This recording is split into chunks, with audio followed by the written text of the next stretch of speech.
because Curtis Blaydes and Jailton Almeida are getting ready to go to battle in the heavyweight division. And Jailton's at one of those guys that's highly underrated. And if he gets a win here, it's going to be hard for him to continue to be underrated because he's going to be looking up at the title real quick. Check this out. In the heavyweight division of UFC 299, you got Curtis Blaydes taking on Jailton Almeida. This is going to be a great fight. Big opportunity for Almeida. Blaydes has to hold serve in this fight. He's 17-4. Almeida, the Brazilian, on the rise. As you know, he's 20-2. Now, Blaydes 1 inch taller. He's got a 1 inch reach advantage. Both guys stand right-handed, and they're both 32 years old. So pretty even so far. Blaydes 3.6 significant strikes per minute. Almeida 2.8. But the biggest factor here is the takedown game. And you might be thinking Almeida's got a big advantage here. And he probably does. But Blaydes actually lands more takedowns than Almeida. 5.9 over the course of 3 rounds. Almeida sitting at 5.1 over the course of 3 rounds. Both guys nearly 2 takedowns per round on average. Now, when you look at Blaydes' fights, he doesn't get a lot of takedowns in every fight. A lot of fights, he doesn't get any. He hasn't had a takedown in the past 3 fights, and that's because they're all quick fights. He lost to Sergey Pavlovich by KO in the first. He beat Tom Aspinall by KO in quick fashion, like 15 seconds.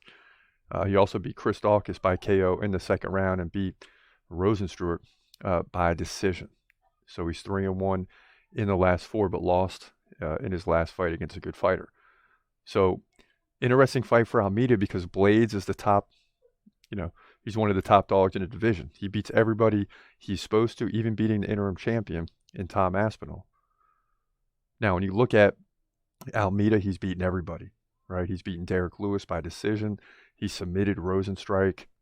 He beat Shamil Abdurakhimov by KO. He submitted Anton Turkal. But we really don't know what to expect in this fight because we know Almeida's good, but now he's really getting into the nitty-gritty of the division. And I think a lot of people would like to see this guy keep winning and face John Jones one day because that would be the ultimate test, and especially the takedown defense of John Jones with the takedown ability with Almeida. But first, he's got to get past Curtis Blaydes. Will he do so? Yes, I think he will. Now, Curtis Blaydes can land takedowns, but he has a 33% takedown defense. That's going to be a problem.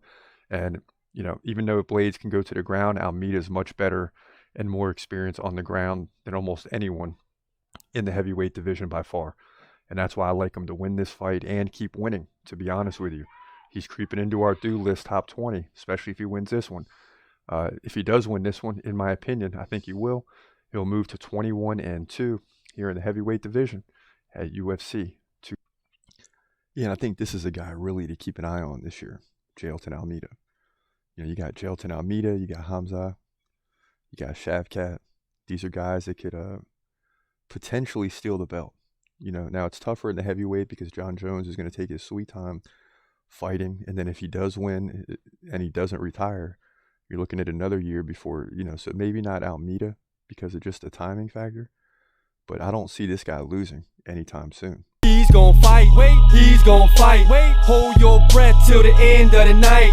Last fighter call, UFC at its height, yeah. Bringing that thunder with all his might, saying step up, wanna fight, hold up, think twice, gladiator, assassin, reckless, no abandon, walk through that cage, he'll leave your ass stranded, wake up, hey, where you at, hey, got hit in the head with a baseball bat.